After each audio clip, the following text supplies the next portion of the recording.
What up, y'all? This is Patrick Hayes, and in this video I want to talk about spiritual mind control. I want to talk about 3 really common spiritual mind control traps that I feel like need to be spoken about so that we can be aware and we can be more conscious about our own path and our own sovereignty. So the first one I want to talk about is something that I'm calling checkout. And this is thematically describing any doctrine or any notion that encourages people to check out. And, it's not necessarily that the doctrine or the notion is in itself corrupt, but rather that I feel that there are forces that corrupt specific notions or specific belief systems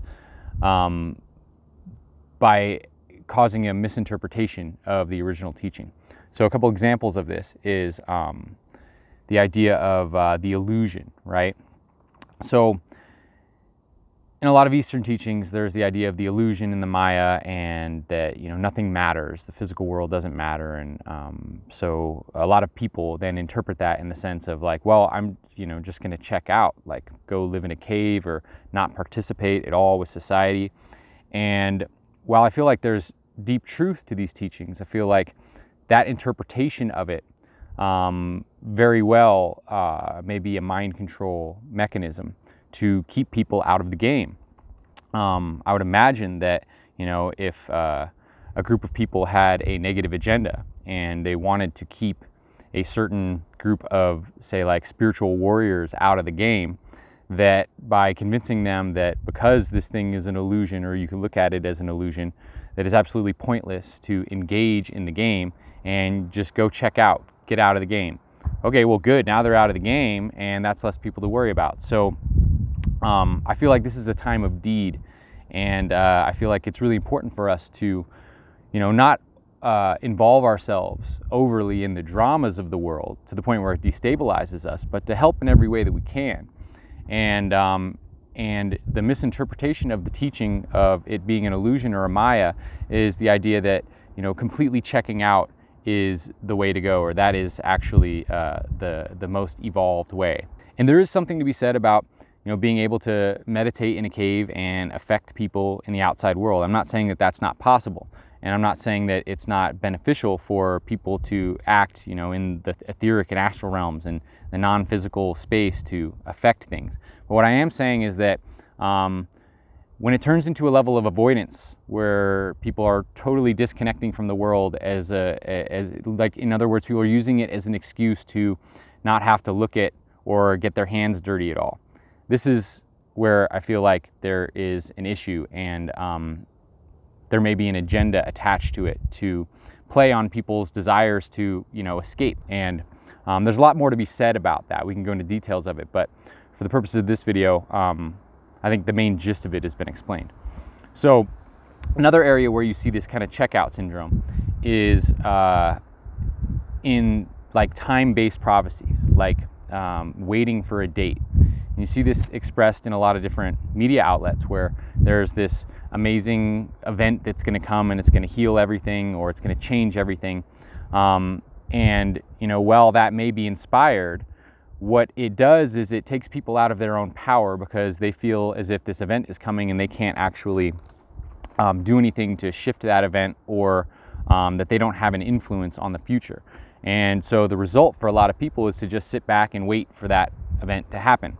And this is another, what I feel like, agenda to keep people out of the game, to keep people from taking action, from participating in the world. Another way you see this is in different media outlets that kind of give people the impression that there's not really much that they can do individually, but this big thing is going on behind the scenes, and there's all these players in the scene, and basically you can watch, you can pay attention, you could donate to the cause, but there's not really a whole lot that you can do as an individual.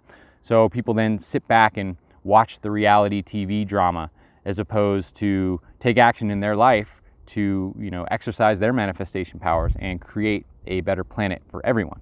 So these are 3 different kind of ways that this idea of this checkout theme kind of arises. And I feel like anything that is encouraging people to check out, or you see that the effect of this media or this influence is causing people to check out and not be participating in the world, I think that this is a sign of something that could have a mind control agenda attached to it. So it's something to be aware of. Now, again, I don't mean going and getting over involved in the dramas of the world to the point where it destabilizes you and throws you off your game. But I think that it's important for all of us to take responsibility for what we can take responsibility for. So help where we can and take action where we can, and not let any notions of powerlessness or notions of illusion or notions of this event that's coming that's going to change everything prevent us from taking action now in the moment. Okay, so the next one is polarization, and this is the classic divide and conquer. And you see this, it's been going on forever. Everyone knows the term divide and conquer. So how is it playing out in the spiritual community? Well, the way that I like to thematically be aware of and identify it is any doctrine that leads us to separating or abandoning unity in some way. You see this a lot in like the vegan paleo wars, or in the flat earth, round earth wars, where the discourse becomes hostile and people abandon honorable discourse for some sort of spiteful condemnation, and they write off people with a different opinion as irrelevant or not worthy of having a conversation, or just being evil or ignorant. And they basically divide or polarize themselves from the other side. Now, I'm not saying that you shouldn't be able to have your own opinion or disagree, but I think the point where somebody will give up on trying to have a harmonious conversation and then just write someone off and polarize against them and create like a boundary line and a battle line against this other opinion, this is where we lose, because this destabilizes our collective power, and it basically just creates two warring camps. And instead of focusing on the issues that we could solve based off of the things we do agree on, right, like to save the ecology, or social awareness regarding a lot of the issues that we need to be aware of, right? Instead of these kinds of things, we're focusing on our differences and then fighting over the differences and then segregating ourselves over those differences, instead of being willing to, have a cordial conversation and just really come to understand each other and preferentiate towards a greater understanding of truth, as opposed to trying to push our way onto other people. But, find space to accept people for where they are, and agree upon those principles that we do agree upon, be aware of that, and work towards those betterments of the planet and society, as opposed to just warring against each other and staying segregated. Okay, and the third one, this is something that many people are probably aware of, but this is the syndrome of the ego trip, the spiritual ego trip. And the reason why I'm speaking to this one is because while everybody knows the term ego trip, everyone knows spiritual ego, I think I want to describe it in a way that maybe it hasn't quite been described. And this is some of the dangers I see in some of the perspectives that, while I agree with these perspectives in a lot of ways, again, they can be misinterpreted in a way that perpetuates a kind of separative consciousness of like master-servant kind of thing. So it's in starseed consciousness and in guru consciousness. Now, I resonate really highly with with much of the starseed content and the idea of starseeds, the idea of beings, coming from different planets to serve humanity, or different star systems or different dimensions. But where this gets dangerous is where somebody gets into the ego trip of, well, I am this alien being from another dimension, and these are just a bunch of muggles, and I know what's up, but they don't know what's up, and I know the truth, and I know the way, and they don't, and it creates this kind of spiritual ego trip as a result. This also happens a lot with gurus. You see this with a lot of gurus that start thinking like, I am the way, I am the only source to God, I am the only divine person like on this planet or in this like sect of people. And the danger about all this is that once you start identifying as like, I am the one that knows, I know the way, then you cut yourself off from divine truth coming from anyone else or any other situation. And I think a better way of approaching it, as opposed to being like, well, I am the starseed that's here to help everyone, you could be more like, I am a vessel for divine energy, and I'm open to divine wisdom and energy coming from anywhere, right? So we can remain in the moment, always open to how new truth can be exposed to us and revealed to us. And it may be revealed by, you know, the most muggly of muggles, right? It may be revealed from anywhere, and you'd actually be really surprised. Many people know this. You'd be really surprised how much wisdom can come through someone that maybe seemed really unconscious at a certain point. And it happens quite often. So when we get on the spiritual ego trip of, you know, we are the way, or we know what's going on, I know what's really going on, these other people don't know what's going on, I know what's going on, I'm aware of this, other people aren't aware of this, then we cut ourselves off from the multidimensional fractal expression of wisdom that comes through from all different angles.